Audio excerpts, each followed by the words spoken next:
Assalamualaikum warahmatullahi wabarakatuh. Selamat pagi anak-anak. Marilah kita sebelum mengawali pembelajaran kita berdoa terlebih dahulu. Berdoa mulai. Selesai.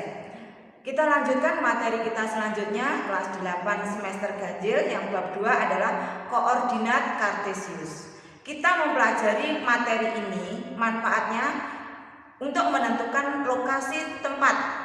Misalkan aja ini juga sangat berguna untuk dunia penerbangan maupun di dunia pelayaran. Misalkan untuk menentukan posisi sebuah pesawat misalkan.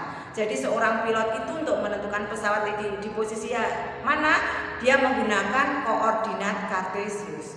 Baik, marilah langsung saja kita bahas tentang materi koordinat kartesius. Pada koordinat kartesius, kita membuat namanya ini sumbu. Salib sumbu ini yang mendatar ini namanya sumbu X atau aksis. Yang vertikal ini namanya sumbu Y atau ordinat. Sebelum menuliskan ini, coba perhatikan caranya memberi angka pada garis bilangan ini. Jadi setelah garis ini dibuat, titik tengah itu adalah titik 0. Kemudian berikutnya ke kanan itu bilangan positif, yang ke kiri bilangan bulat yang negatif, ke atas bilangan bulat yang positif, ke bawah bilangan bulat yang negatif. Kemudian jangan sampai keliru, jangan sampai lupa ketika kalian menentukan angka, jaraknya ke samping kiri, sampai kanan, ke atas, ke bawah harus sama. Jadi kalau di sini 1 cm, ke sini 1 cm, ke atas, ke samping kiri, kemudian ke bawah juga harus sama. Karena kalau tidak sama, kalau misalkan nanti membentuk sebuah bangun, maka bangun yang kita buat akan tidak jelas. Baik, jadi ya sekali lagi ini jaraknya harus sama. Kemudian menghitung angka ini sampai berapa? Sampai tak terhingga. Jadi samping kiri, kanan, ke atas, ke bawah tak terhingga, tergantung dari soal yang ditanyakan. Misalkan di sini saya hanya membuat ke kanan 6, samping kiri negatif 5, ke atas 6, ke bawah negatif 4. Jadi sekali lagi ini sampai tak terhingga. Baik, secara umum menuliskan titik pada koordinat kartesius, misalkan titik P, koordinatnya adalah X, Z. Jadi secara umum kita tulis X-nya dulu baru Y. Contohnya misalkan, lihat ini titik A. Titik A ini koordinat berapa? Caranya tadi ya lihat X, Y. Berarti titik A kita tarik ke sumbu X. Ke sumbu X angka 2. Kemudian kita tarik ke sumbu Y angka 1. Berarti koordinat titik A adalah X-nya dulu angka 2. Kemudian tadi Y-nya berapa?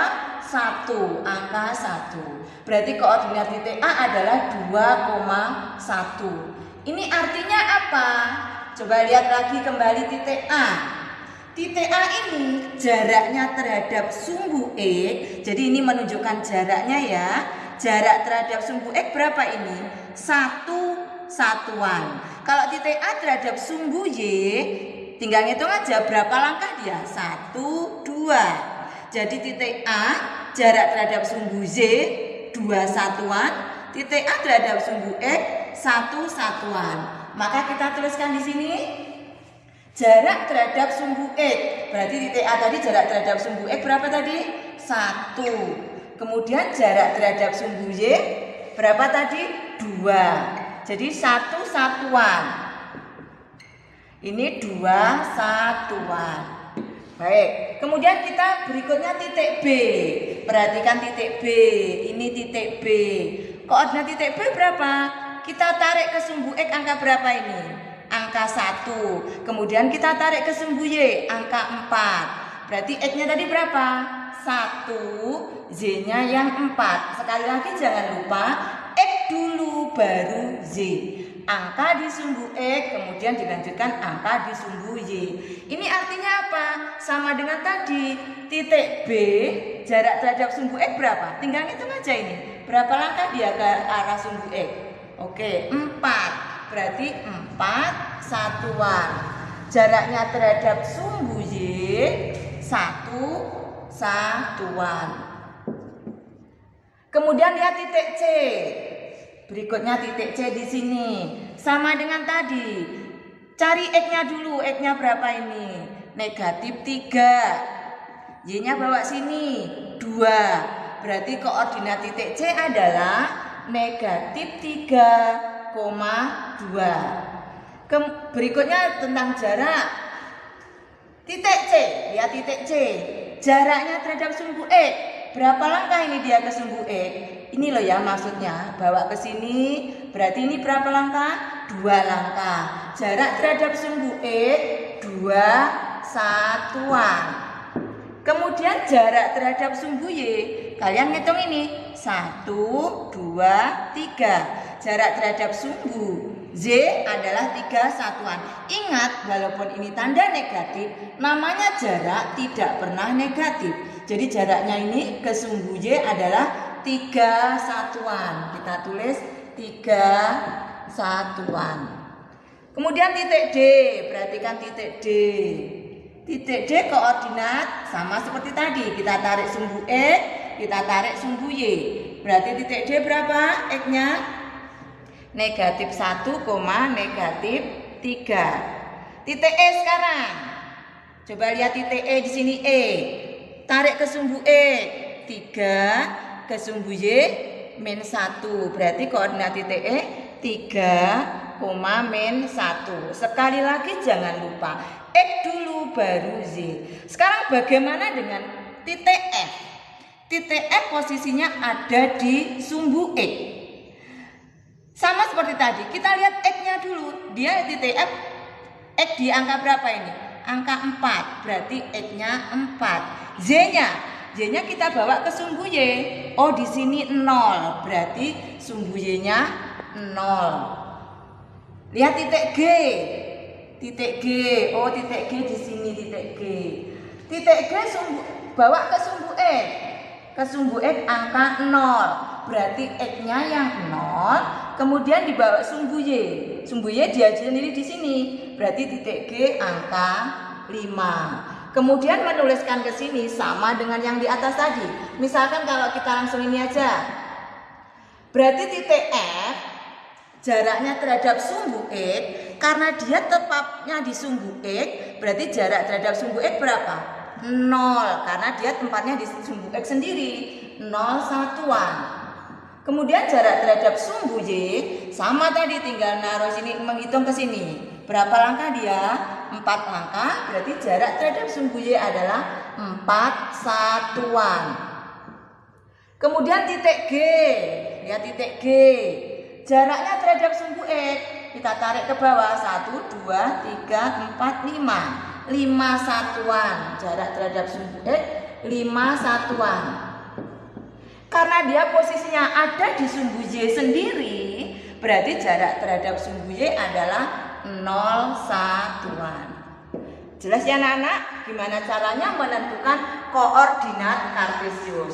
Sekali lagi kuncinya X dulu baru Y. Berikutnya sekarang ada namanya kuadran. Jadi dalam koordinat kartesius ini dibagi menjadi 4 kuadran. Yang di sini namanya kuadran 1. Kuadran 1 itu berarti X-nya positif, Z-nya positif. Yang di sini namanya kuadran 2. X-nya yang negatif, Z-nya yang positif. Yang di sini kuadran 3. X-nya yang negatif, Y-nya yang negatif. Kemudian yang di sini namanya kuadran 4. X-nya yang positif, Y-nya yang negatif. Contohnya lihat sini, titik A. Titik A tadi mana? Ini titik A. Karena letaknya di sini, berarti titik A ada di kuadran 1. Oke. Titik B sekarang, mana titik B? Oke, titik B di sini, berarti titik B ada di kuadran 1 juga. Titik C sekarang, mana titik C? Titik C di sini berarti dia ada di kuadran 2. Titik D, mana titik D?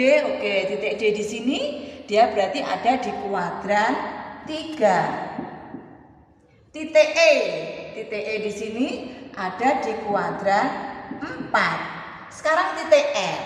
Karena letak titik F di sini, perhatikan anak-anak, letak titik F karena dia ada di sumbu X.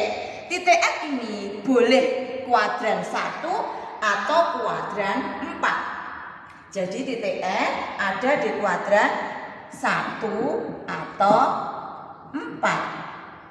Kemudian lihat titik G. Kalau titik G di sini juga dia boleh 2 tempat.